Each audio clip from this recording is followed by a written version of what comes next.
So hey guys, welcome back to another video of Renegade Immortal and I hope कि तुम लोग बहुत ही ज्यादा अच्छे और मजे में होगे। वीडियो में आगे बढ़ने से पहले कहना चाहूंगी कि अगर इससे पहले का एपिसोड अभी तक चेकआउट नहीं किया है तो पहले जाओ और जाके उसे देख लो, वरना यहाँ तुम्हें कुछ समझ नहीं आने वाला। और अगर तुमने देख लिया है तो बिना किसी देर के आज की इस वीडियो को शुरू करते हैं। सो होमीज, जैसा कि हमने लास्ट एपिसोड में देखा था जहाँ पर वांग लिन को सुजा को इनहेरिटेंस मिल तो जाती है, लेकिन वांग लिन इसे लेने से इनकार कर देता है क्योंकि उसे यहाँ पर सुजाको बनकर इस प्लेनेट पर कैद नहीं होना था। जिसके बाद यहाँ पर हम टाओ शेन को भी देखते हैं जहाँ पर वो सबसे पहले युन क्यूजी और जो क्यूजी की अकल तो ठिकाने लगा देता है, लेकिन फिर वो वांग लिन के पीछे हाथ धो के पड़ जाता है। लेकिन एंड मौके पर यहाँ पर कल्टीवेशन अलायंस का मैसेंजर आ जाता है जो कि आकर टाओ शेन के उस डिवाइन सेंस को यहाँ से पूरी तरीके से रिमूव कर देता है, जिस वजह से टाओ शेन यहाँ से चला जाता है। जिसके बाद हम जो क्यूजी को भी देखते हैं जहाँ पर उसकी लाइफ स्पैन पूरी तरीके से खत्म हो जाती है, इस वजह से वो भी यहाँ पे मारा जाता है। और अब आगे सो होमीज, हमारे इस एपिसोड के स्टार्टिंग में हम यहाँ पर उसी मास्क्ड मैन को देखते हैं जहाँ पर जैसे ही वो अपना मास्क हटाता है तो हम देखते हैं कि ये और कोई नहीं बल्कि सीनियर मोजी है। और यहाँ पर वो वांग लिन को देखते साथ ही कहने लगता है कि ब्रदर वांग, इतने टाइम बाद तुमसे मिलकर बहुत ही ज्यादा अच्छा लग रहा है। यहाँ पर हम देखते हैं कि मोजी को देखते साथ ही वांग लिन पहचान जाता है और वो रिस्पेक्ट के साथ उसे ग्रीट करता है। जिसके बाद मोजी बहुत ही एरेमेंटली यहाँ पर युन क्यूजी को ऑर्डर देता है और कहता है कि यहाँ से दूर हट जाओ। जिसके बाद हम देखते हैं कि युन क्यूजी वहाँ से दूर टेलीपोर्ट हो जाता है। जिसके बाद मोजी यहाँ पर वांग लिन से कहने लगता है कि मैं तुमसे कुछ सवाल करना चाहता हूँ और उम्मीद करता हूँ कि तुम इसका सही जवाब दोगी। जिसके बाद वो अपने हाथ में कल्टीवेशन प्लेनेट क्रिस्टल को लाते हुए कहता है कि मुझे समझ नहीं आ रहा कि आखिर तुमने सुजाको प्लेनेट का नेक्स्ट सुजाको बनने से मना क्यों कर दिया। यहाँ पर ब्रदर मोजी की बात सुनकर वांग लिन समझ जाता है कि अच्छा, तो असल में इस कल्टीवेशन प्लेनेट क्रिस्टल ने मुझे नहीं चुना बल्कि यहाँ पर ब्रदर मोजी ने मुझे चुना था। इसी वजह से वो यहाँ पर बताने लगता है कि असल में मेरा इंटेंशन कभी भी इस प्लेनेट का सुजाको बनने में नहीं था, मेरे कुछ और इरादे हैं, इसी वजह से मैंने इनकार कर दिया। यहाँ पर ये सुनकर हम देखते हैं कि ब्रदर मोजी को बहुत ही ज्यादा डिसअपॉइंटमेंट होती है और फिर वो कहने लगते हैं कि अब जबकि ब्रदर वांग तुम्हें इसमें इंटरेस्ट है ही नहीं तो मैं भी तुम्हें फोर्स नहीं करूंगा। जिसके बाद वो उस कल्टीवेशन प्लेनेट क्रिस्टल को वापस से यहाँ पर सुजाको टॉम के अंदर पहुंचा देता है और फिर अपने पास से कल्टीवेशन प्लेनेट हार्ट क्रिस्टल को बाहर निकालता है। इसी दौरान हम देखते हैं कि वहाँ पर उस पैलेस के बाहर वही जायंट गोल्डन कलर का फिगर भी इमीडिएटली शैटर्ड हो जाता है। जिसके बाद हम देखते हैं कि यहाँ पर ब्रदर मोजी उस कल्टीवेशन प्लेनेट हार्ट क्रिस्टल को सभी के सामने दिखाते हुए कहने लगता है कि जो भी मेरे हाथ से इस कल्टीवेशन प्लेनेट हार्ट क्रिस्टल को पहले लेगा वो अगला सुजाको बन जाएगा। जो सुनकर सभी लोग हैरान हो जाते हैं, लेकिन यहाँ पर हम देखते हैं कि ज्यादा लोग आगे नहीं आते क्योंकि वो जानते हैं कि यहाँ पर तुम्हारी कल्टीवेशन को भी बहुत ही ज्यादा हायर लेवल पर होना होगा, तब जाकर ही तुम इसे अचीव कर सकते हो, क्योंकि बाकी लोग भी इसके लिए फाइट करेंगे। इसी दौरान हम ज़ाओ वुडाई और जिक्सिन को देखते हैं जहाँ पर ये दोनों भी एक दूसरे की तरफ देखते हैं और आगे बढ़ते हैं। जिसके बाद दोनों ही अपनी पावर की ऑरा को यहाँ पर रिलीज करते हैं, जिसे फील करके सभी लोग थोड़े दूर हट जाते हैं। यहाँ पर हम देखते हैं कि जिक्सिन की पावर की ऑरा को फील करते साथ ही वांग लिन भी शॉक्ड हो जाता है कि अचानक से इसका जो कल्टीवेशन लेवल है इतना ज्यादा इंक्रीज कैसे हो गया, क्योंकि वो यहाँ पर इस वक्त सोल ट्रांसफॉर्मेशन के मिड स्टेज पर पहुंच चुकी है। जिसके बाद हम देखते हैं कि यहाँ पर जो जिक्सिन होती है वो यहाँ पर जो क्यांग फेंग होता है उसकी बॉडी को एज अ फर्नेस के तौर पर यूज करती है। साथ ही मैं तुम्हें बता दूं कि यहाँ पर जो युन क्यूजी है उसने जिक्सिन को एक ऐसी टेक्निक सिखाई है जिसकी मदद से वो यहाँ पर किसी के भी कल्टीवेशन को रिवर्सल यूज करके उससे अपनी कल्टीवेशन को इंक्रीज कर सकती है। और यहाँ पर उसने क्यांग फेंग की बॉडी के साथ बिल्कुल ऐसा ही किया है, जो देखकर यहाँ पर जो ब्रदर मोजी होते हैं वो भी कहते हैं कि यह बहुत ही ज्यादा रेयर देखने को मिलता है। कि तभी यहाँ पर उनकी नजर ज़ाओ वुडाई की तरफ जाती है जिसके पास अज़ोर ड्रैगन की ब्लड लाइन की पावर है, जो कि बहुत ही स्ट्रॉन्ग मानी जाती है। लेकिन तभी ब्रदर मोजी कहने लगता है कि पर अफसोस की बात है कि तुम्हारी जो कल्टीवेशन है वो सोल ट्रांसफॉर्मेशन में अभी तक नहीं पहुंच पाई।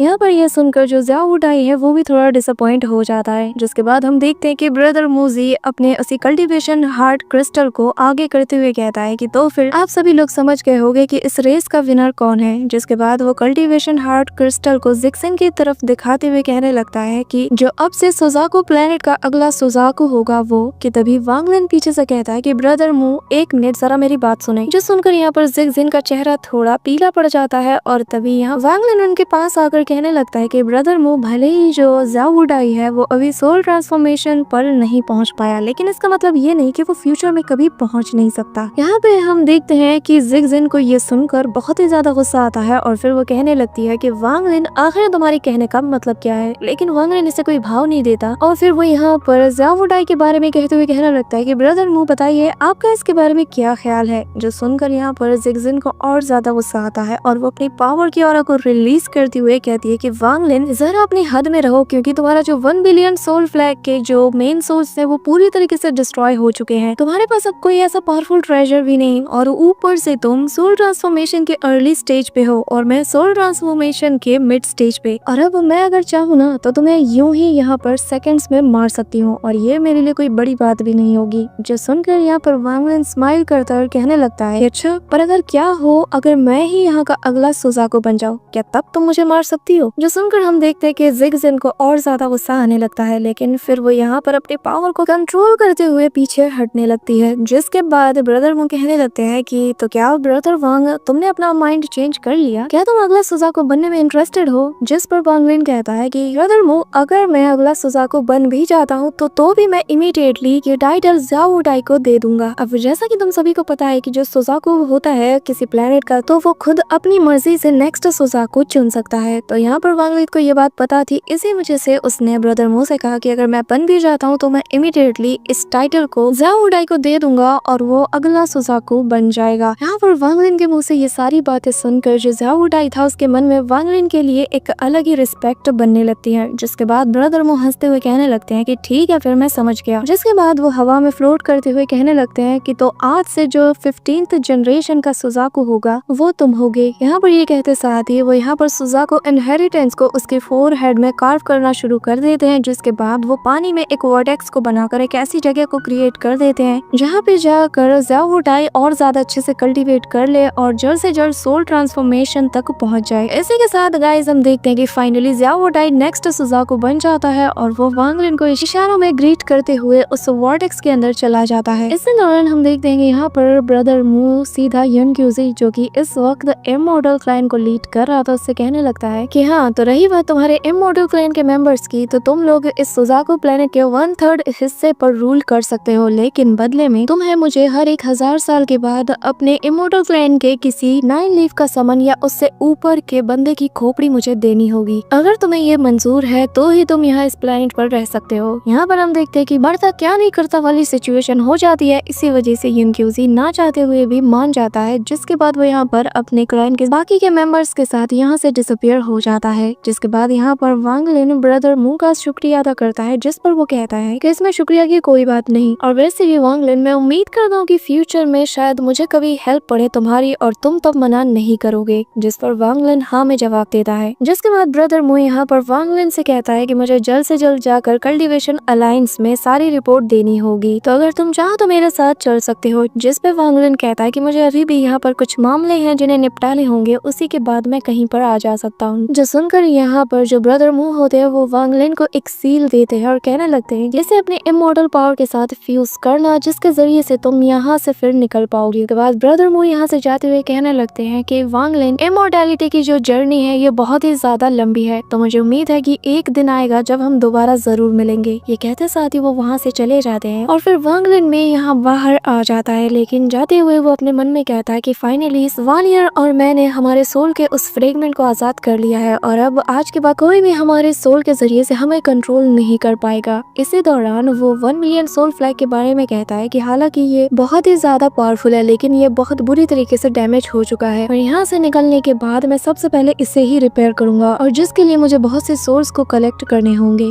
रही बात यहाँ सुजाको प्लेनेट के सुजाको की, तो मुझे यकीन है कि ज़ावुडाई एक बहुत ही अच्छा इंसान है और वो एक बहुत अच्छा सुजाको बनेगा। साथ ही मुझे मेरे वांग फैमिली की भी फिक्र करने की जरूरत नहीं है क्योंकि ज़ावुडाई उन्हें प्रोटेक्ट करेगा। जो भी मुझसे रिलेटेड हैं वो उनकी बहुत ही अच्छे से केयर करेगा। यहाँ पर वांग लिन तेजी से शू लिग्यू को लेने के लिए ही जा रहा था क्योंकि उसने हाफ मून ब्लेड के पास शू लिग्यू को छोड़ दिया था और अब वक्त आ चुका है कि वो उसे वापस ले ले। यहाँ पर वांग लिन पूरी तैयारी के साथ जाता है लेकिन रास्ते में ही उसे शू लिग्यू मिल जाता है। साथ ही उसके आगे पीछे उसे वो हाफ मून ब्लेड भी नजर आता है जो देखकर वांग लिन भी हैरान था कि तभी शू लिग्यू बताने लगता है कि मास्टर ये हाफ मून ब्लेड अब मेरा दोस्त बन चुका है और आप चिंता मत करो, मैंने इसे सब कुछ सिखा दिया है कि आपके सामने कैसे बिहेव करना है। यहाँ पर वांग लिन भी हैरान होता है कि भाई उसके जाने के बाद आखिर ऐसा क्या हो गया। यहाँ पर ये हाफ मून ब्लेड जो कि इतना ज्यादा पावरफुल और एक मिस्टीरियस एनर्जी वाला है वो यहाँ पर शू लिग्यू के कहने पर उठने बैठने लगा है। यहाँ पे वांग लिन खुश भी था क्योंकि इसकी पावर बहुत ही ज्यादा मिस्टीरियस सीरियस है जो कि वांगलिन के बहुत ही ज्यादा काम आएगी। जिसके बाद शू ल्यूक्यू हाफ मून ब्लेड के अंदर जो स्वॉर्ड स्पिरिट है उससे कहने लगता है कि चलो अभी अब शर्मा मत, बाहर आ जाओ। जिसके बाद हम देखते हैं कि यहाँ पर हाफ मून ब्लेड की वो स्वॉर्ड स्पिरिट बाहर आती है जो कि एक बच्चे के साइज की होती है, लेकिन उसकी पावर की जो ऑरा है वो वांगलिन दूर से ही फील कर पा रहा था। जिसके बाद वो वांगलिन से थोड़ी बातचीत करता है, लेकिन वांगलिन ज्यादा कुछ नहीं बोलता। यहाँ पर हम देखते हैं कि शू ल्यूक्यू उसे डांटना शुरू कर देता है, जो देखकर वांगलिन कहने लगता है कि हालांकि ये हाफ मून ब्लेड बहुत ही ज्यादा पावरफुल है, लेकिन मैं इस ब्लेड के ऊपर अपनी कॉन्शियसनेस को अभी भी इम्प्रिंट नहीं कर सकता।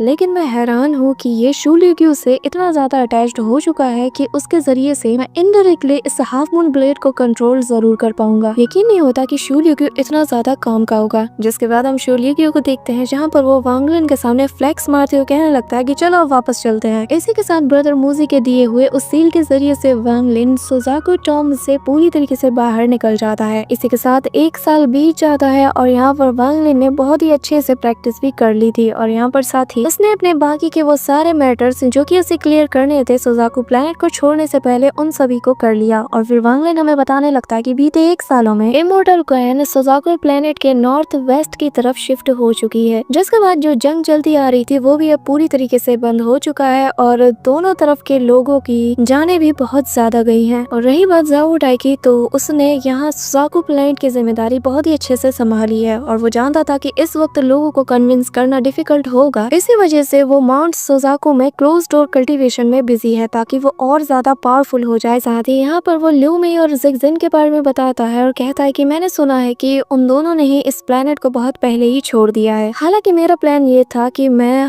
1 मिलियन सोल फ्लैग के उस 4th सोल को जो कि ज़ो क्यूज़ी ले गया था और जो इस वक्त लू मेई के पास मौजूद है, मेरा प्लान ये था कि मैं उसे वापस ले लूं। लेकिन मेरे कुछ करने से पहले ही वो इस प्लेनेट को छोड़ के निकल चुकी है और अब उसे ढूंढ पाना बहुत ही ज्यादा मुश्किल है। इसी दौरान वो यहाँ पर जोरू के बारे में बताता है कि मैंने उसे उसके पेरेंट्स से मिला दिया। हालांकि मुझे थोड़ा रिग्रेट होता है कि मुझे शायद जोरू के साथ ऐसा नहीं करना चाहिए था, क्योंकि मेरी वजह से ही वो इतने सालों तक अपने पेरेंट्स से दूर रही थी। यहाँ पर हम देखते हैं कि जोरू के जो पेरेंट्स होते हैं वो भी उससे मिलके बहुत ही ज्यादा इमोशनल हो जाते हैं। जिसके बाद वांगलिन उसी ओल्ड मैन जो कि हमेशा से जोरू की केयर टेकिंग में लगा रहता था उसे एक बैग देता है और बताने लगता है कि जब जोरू कल्टीवेट करके नैनसेन लेवल तक पहुंच जाए तो तब तुम उसे ये बैग दे देना, और अगर वो नहीं पहुंच पाती तो इसे मत देना। इसी के साथ वांगलिन हमें ये भी बताता है कि इस प्लैनेट को छोड़ने से पहले मैं रेड बटरफ्लाई के बताए गए उसी जगह पर गया था जहाँ पर उसने मुझे कहा था कि वहाँ पर मुझे एक नीला फूल मिलेगा जो कि वांगलिन के लिए रेड बटरफ्लाई की तरफ से एक आखिरी तोहफा है। यहाँ पे हम देखते हैं कि वांगलिन को वो नीला फूल भी मिल जाता है। जिसके बाद वांगलिन उस फ्लावर को अपने पास रख लेता है और फिर वो वापस से अपने वांग फैमिली के उसी पुराने घर में पहुंच जाता है जहाँ पर वांगलिन अपने पेरेंट्स के साथ रहा करता था। वांगलिन अपने पेरेंट्स को याद करता है, साथ ही वो पल भी याद करता है कि कैसे उसके नजरों के सामने उसके मदर एंड फादर मारे गए थे और वो उन्हें देखकर बहुत बुरी तरीके से रो रहा था। इसी के साथ यहाँ पे हम देखते हैं कि वांगलिन अपने मदर एंड फादर को रिस्पेक्ट के साथ कहने लगता है कि फादर मदर आपका बेटा आज यहाँ से जा रहा है। ये कहते साथ ही वो उन्हें आखिरी बार देखता है और उस गेट को बंद करते हुए अपने मदर एंड फादर को इमेजिन करता है। जैसे के साथ हम देखते हैं कि वांगलिन बहुत ही ज्यादा इमोशनल हो जाता है और रोने लगता है, पर वो जानता है कि उसे अगर आगे बढ़ना है तो यहाँ से दूर जाना होगा। जिसके बाद वो उस दरवाजे को बंद करके आगे बढ़ जाता है। इसी दौरान हम एक ज़ाओ कंट्री का सीन देखते हैं जो कि एक 4th रैंक की कंट्री है और जहाँ पर चारों तरफ जश्न का माहौल था। लेकिन यहाँ पर हम सीतुनन को देखते हैं जो कि मजे कर रहा था। लेकिन तभी टेलीपैथी के थ्रू वांगलिन सीतुनन को बताता है कि अब वक्त आ चुका है, हमें यहाँ से निकलना होगा। जो सुनकर सीतुनन कहता है कि यार ये टाइम इतनी जल्दी कैसे आ गया। जिसके बाद हम देखते हैं कि वांगलिन और सीतुनन दोनों ही यहाँ पर मॉस्क्यूटो बीस्ट के ऊपर बैठकर यहाँ से निकल रहे होते हैं और यहाँ पर सीतुनन वांगलिन को बताता है कि क्या तुम्हें पता है कि आखिर मैंने कल्टीवेट करना क्यों चुना। जिस पर वांगलिन कोई जवाब नहीं देता और यहाँ पर सीतुनन कहता है कि वो इसलिए ताकि मैं मजे कर सकूं और यहाँ पर जितने भी सुंदर कल्टीवेटर्स होंगी ना मैं उन सभी को हासिल कर पाऊं, क्योंकि पास्ट में मुझे ऐसे ऐसे दुश्मनों का सामना करना पड़ा जिन्हें कि मैं हरा भी नहीं सकता था। इसी वजह से इन लोगों ने मुझे फोर्स कर दिया कि मैं कल्टीवेट लगातार करता रहूं और स्ट्रॉन्ग बनता रहूं। यहाँ पर ये सुनकर वांगलिन सीतुनन से कहने लगता है कि पर मेरे और आपके रास्ते बहुत ही ज्यादा डिफरेंट है। यहाँ पर वांगलिन के मुंह से ये सुनकर वांगलिन के अंदर सीतुनन को फर्स्ट सुजाकू यानी कि ये वो याओ की झलक नजर आती है। जहाँ पर एक दिन ऐसे ही रैंडमली उसके सामने फर्स्ट सुजाकू यानी कि ये वो याओ आता है और आते साथ इसकी तरफ हाथ बढ़ाते हुए कहता है कि चलो भी। ऐसा दर इधर भटकने से अच्छा है हम खुद जाकर अपनी एक कंट्री को बिल्ड करते हैं। जिसके बाद प्रेजेंट टाइम में उस सीन को याद करके सीतुनन हंसने लगता है और कहने लगता है कि तुम दोनों बिल्कुल एक जैसे हो। इसी के साथ हम देखते हैं कि ये लोग स्काई हाई विंड के पास पहुंच जाते हैं जहाँ पर एक छोटा सा पोर्टल मौजूद था। जिसके बाद सीतुनन बताने लगता है कि जैसे ही तुम इसके उस पार जाओगे तो तुम सजाको प्लेनेट से बाहर जा पाओगे। यहाँ पर हम देखते हैं कि तभी वांग लिन स्पेस में क्रैक को ओपन करके अपनी ओरिजिनल बॉडी को वहाँ से बाहर ले आता है। यहाँ पर हम देखते हैं कि वांग लिन इमीडिएटली अपनी ओरिजिनल बॉडी के साथ फ्यूज होकर एंशिएंट गॉड बॉडी फॉर्म में आ जाता है, जिसे देखकर यहाँ पे सीतुनन कहने लगता है कि अरे वाह, इसकी कल्टीवेशन लेवल तो और ज्यादा है। अपनी ओरिजिनल बॉडी के साथ फ्यूज होकर तुम्हारी कल्टीवेशन ऑलरेडी सोल ट्रांसफॉर्मेशन के मिड स्टेज के पीक तक पहुंच चुकी है। इसके बाद हम देखते हैं कि वांग लिन सीधा उस छोटे से पोर्टल में जाकर एक जोरदार पंच मारता है और यहाँ पे सीतुनन कहता है कि चलो मुझे भी अपने थोड़े हाथ आजमाने हैं। जिसके बाद वो अपने डेमोनिक हैंड का यूज करते हुए उस पोर्टल को स्ट्रेच करना शुरू कर देता है, जिसके साथ ही यहाँ पर एक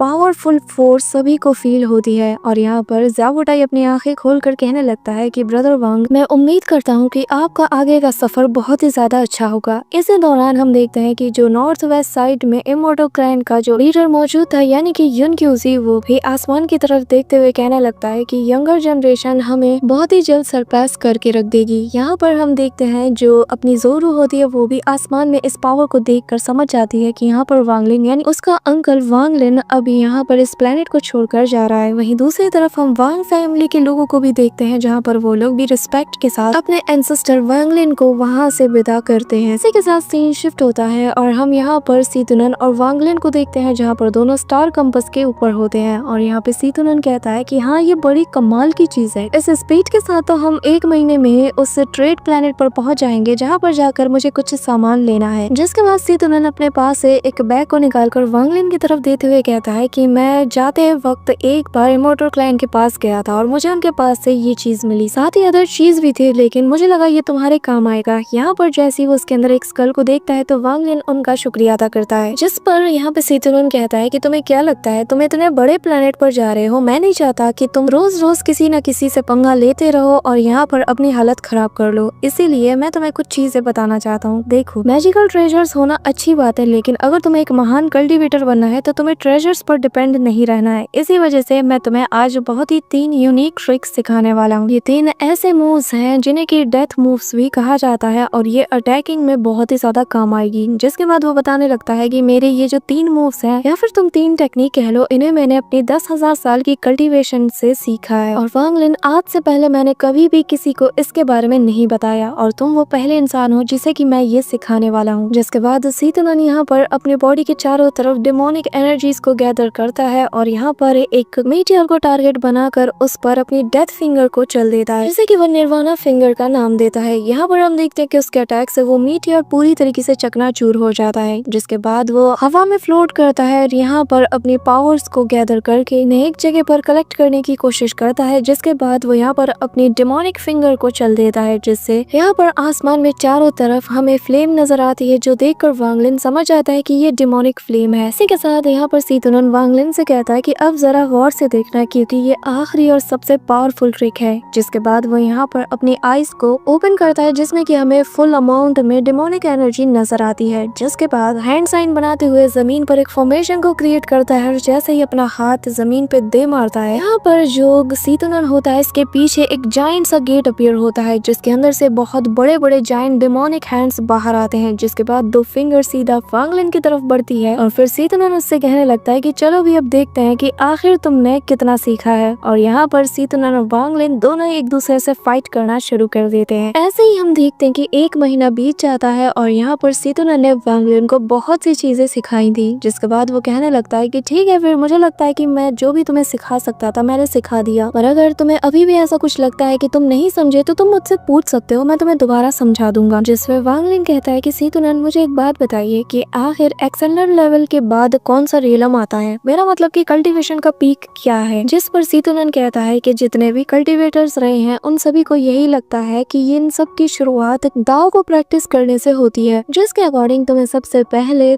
की कंडेंसेशन स्टेज पर पहुंचना होगा, उसके बाद तुम्हें बैरियर एनहांसमेंट लेवल तक पहुंचना होगा, जिसके बाद तुम सेकंड स्टेप पे पहुंच जाओगे। जिस पे वांग लिन कहता है कि सेकंड स्टेप के बाद फिर क्या है, बताने लगता है कि इसका जवाब मुझे ये वो या उसे मिला था जब वो कल्टीवेशन अलायंस से मिलने गया था, जहाँ पर उसने बताया कि सेकंड स्टेप में निर्वाणा शैटर्ड के 3 रियल्म्स आते हैं, जिसमें कि फर्स्ट ग्लिम्स ऑफ निर्वाणा, जिसके बाद बारी आती है सेकंड लेवल यानी कि प्योर निर्वाणा की। और इन दोनों को कंप्लीट करने के बाद ही तुम लास्ट स्टेज पे पहुंच सकते हो। यहाँ पर उसकी ये सारी बातें सुनकर वांग लिन कहने लगता है कि तो आखिर इस वक्त आप किस रियलम और कौन से लेवल पर हैं? जिस पर सीतुनन उससे कहने लगता है कि तुम्हें क्या लगता है कि ये काम इतना ज्यादा आसान है? क्योंकि निर्वाणा रियलम पर पहुंचने से पहले 2 चीजों को हमें क्लियर करना होगा। पहला यिन डेफिशिएंसी और दूसरा यान एक्सेस, और सिर्फ इन्हीं के जरिए से ही यिन और यांग की प्योरिफिकेशन हो सकती है, और इसे करने के बाद ही तुम निर्वाणा के अर्ली स्टेज पे पहुंच सकते हो। इसी के साथ हम देखते हैं कि ये लोग उसी ट्रेड प्लेनेट के पास पहुंच जाते हैं, जहां पर देखते साथ ही उसे सीतुनन वांग लिन से कहता है कि अगर तुम किसी ऐसे मैजिक आइटम की तलाश में हो जो कि तुम्हें कहीं नहीं मिल रही, तो तुम्हें ट्रेड प्लेनेट पर वो जरूर मिल जाएगी। ये कहते साथ ही वो आगे जाता है और कहने लगता है कि मैं तुमसे 3 दिन बाद यहीं पर मिलूंगा। जिसके बाद यहाँ से सीतुनन चला जाता है और वांग लिन यहाँ पर अपना स्टार कॉम्पस निकाल लेता है और कहने लगता है कि क्या मुझे वो मटेरियल्स मिल पाएंगे जिससे मैं अपने इस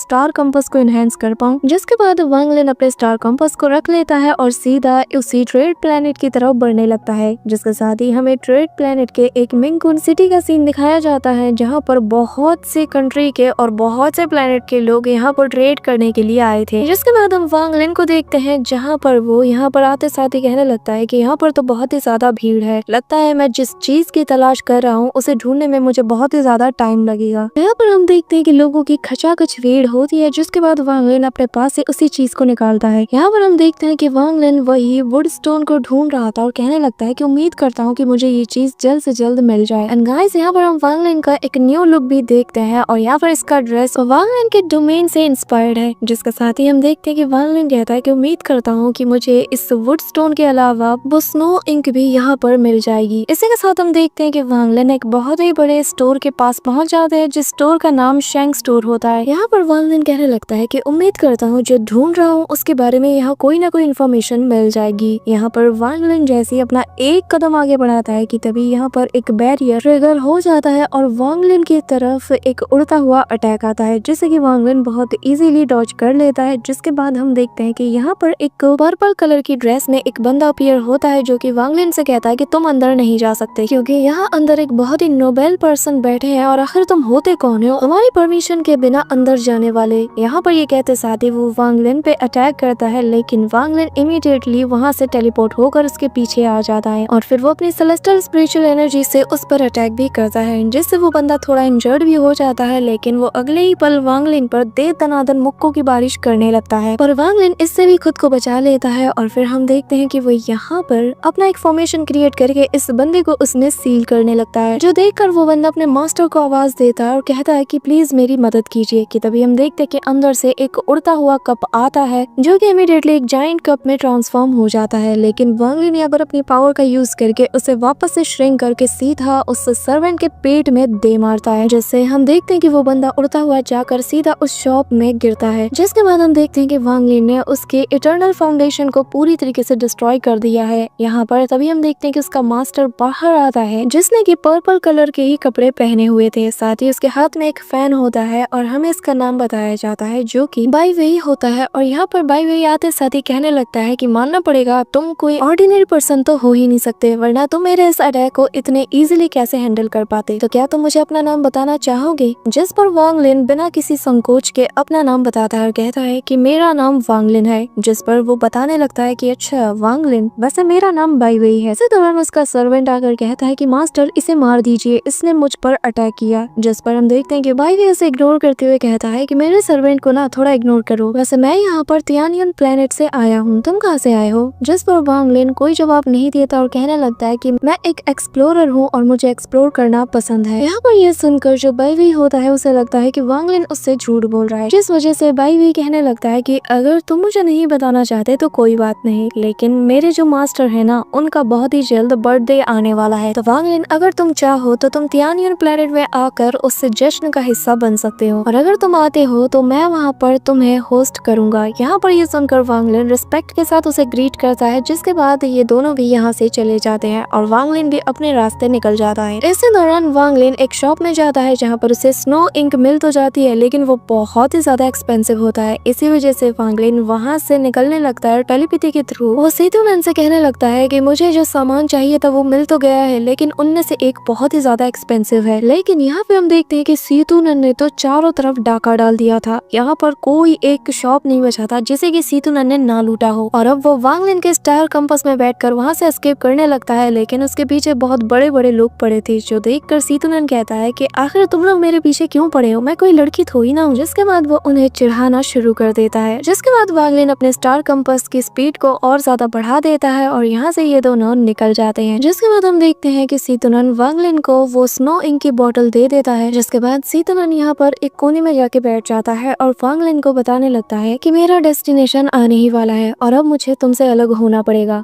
जो सुनकर यहाँ पर वांग लिन समझ जाता है कि सीतुनन को भी अच्छा नहीं लग रहा। जिसके बाद वांग लिन कहने लगता है कि चिंता मत कीजिए, हम दोबारा जरूर मिलेंगे, और वैसे भी आप तो उस प्लेनेट पर जाना ही इसलिए चाहते हैं ताकि आप वहाँ पर राजा बनकर अपनी बाकी की जिंदगी बहुत अच्छे से गुजार सकें। जो सुनकर यहाँ पर सीतुनन स्माइल करता है, कहने लगता है कि हाँ, मैं इसके लिए बहुत ही ज्यादा एक्साइटेड हूँ। जिसके बाद वांग लिन यहाँ पर अपना वो वॉर सिलेइंग कैरियर बाहर निकालता है, जिसे देखकर सीतुनन कहने लगता है कि ये तो एक मिड स्टेज का सेलेस्टियल ट्रेजर है, आखिर ये तुम्हें कहाँ से मिला? सच में यार, तुम बहुत ही ज्यादा लकी हो। यहाँ पे हम देखते हैं कि वांग लिन अपने पास से एक जेड को बाहर निकालता है, सीतुनन को दे देता है, जिसे देखकर सीतुनन भी हैरान हो जाता है, क्योंकि इसमें वो सारे मेथड्स लिखे थे जिसके जरिए से वो इस कैरियर को कंट्रोल कर सकता है। जिसके बाद यहाँ पे सीतुनन हंसते हुए कहने लगता है कि अच्छा, क्या तुम सच में मुझे ये ट्रेजर देना चाहते हो? यहाँ पर वांग लिन अपने ब्रेसलेट को पहन लेता है और यहाँ पर उस कैरियर को उसे दे देता है और फिर कहने लगता है कि अगर आपको ये नहीं चाहिए तो फिर कोई बात नहीं। जिस पर यहाँ पर सीतुनन हंसते हुए कहता है कि मैंने कब कहा कि मुझे नहीं चाहिए। जिसके बाद वो किसी छोटे बच्चे की तरह उसे अपने पास रख लेता है। जिसके बाद अपने स्वॉर्ड को बाहर निकाल कर वो उस पे सवार हो जाता है। जिसके बाद वो वांग लिन से कहता है कि वांग लिन, तियानियन प्लेनेट एक बहुत ही खतरनाक जगह है, वहाँ पर ऐसे ऐसे तुम्हें लोग मिलेंगे जिससे तुम्हें बहुत ही ज्यादा केयरफुल रहना होगा। हाँ, किसी से भी पंगा लेने की कोशिश मत करना, लेकिन अगर कोई तुम्हें छेड़ता है तो तुम भी फिर उसे मत छोड़ना। लेकिन अगर फिर भी तुम्हें कभी भी मेरी जरूरत पड़ती है तो तुम जब मन चाहो फैंगशैन प्लेनेट पर आ सकते हो, यहाँ कोई भी तुम्हें एक उंगली तक नहीं कर पाएगा। वांग लिन कहने लगता है कि आप भी सुन लीजिए कि अगर आपको आगे चलकर कोई भी प्रॉब्लम होती है या मेरी जरूरत पड़ती है तो आप तियानियन प्लेनेट पर आ सकते हो, और मैं आपसे प्रॉमिस करता हूँ कि वहाँ पर कोई आपको एक खरोंच तक नहीं लगा पाएगा। यहाँ पर वांग लिन का कॉन्फिडेंस देखकर सीतुनन हंसने लगता है और कहता है कि ठीक है, पर ये जान लो कि जब तक मैं वापस आऊँ तब तक तुम्हें वहाँ पर अपना खुद का कोई सेक्ट बना लेना होगा, जिसका कि मैं सेक्ट एल्डर बनूंगा, और तब जाके मजा आएगा। वरना अगर तुम ऐसी अकेले फटीचर वाली हालत में घूमोगे तो मैं कभी भी तुम्हें ज्वाइन नहीं करने वाला। यहाँ पर जाते जाते भी सीतुनन मजाक करते हुए जाते हैं और कहने लगते हैं, मुझे यकीन है कि तुम वहाँ जाकर अपना बहुत नाम करोगे। यहाँ पर हम देखते हैं कि सीतुनन अब इमोशनल होने लगता है और कहता है कि वांग लिन, वहाँ पर अपना बहुत सारा ख्याल रखना। जिसके बाद हम देखते हैं कि यहाँ पर स्पेस में क्रैक ओपन होता है और सीतुनन वहाँ से रवाना हो जाता है, और उसे जाता हुआ देखकर वांग लिन कहता है कि मैं नहीं जानता कि इस जिंदगी में मैं दोबारा आपसे कब मिल पाऊंगा, लेकिन सीतुनन, मैं चाहता हूँ कि सीतू, आप वहाँ पे अपना ख्याल रखना। जिसके बाद वांग लिन ये कमाल की लाइन कहता है कि मैं वांग लिन, जो कि आज तक हेवन एंड अर्थ के सामने नहीं झुका, और ना ही मैंने कभी भी गॉड्स या घोस्ट की पूजा की, मैंने आज तक बस अपने पेरेंट्स को ही रिस्पेक्ट दिया, उन्हीं के सामने झुका हूँ, लेकिन आज मैं सीतुनन आपके आगे भी झुककर आपको मेरे पेरेंट्स जितनी ही रिस्पेक्ट देता हूँ। यहाँ पर हम देखते हैं कि वांग लिन की ये बात दूर से सीतुनन भी सुन लेता है और इसके फेस पे भी एक स्माइल होती है। So that's it for today guys. I hope कि तुम सबको आज की वीडियो काफी ज्यादा पसंद आई होगी। अगर हाँ तो वीडियो को लाइक करना, चैनल पे नए हो तो सब्सक्राइब करना। तो मिलते हैं नेक्स्ट वीडियो में, तब तक के लिए बाय।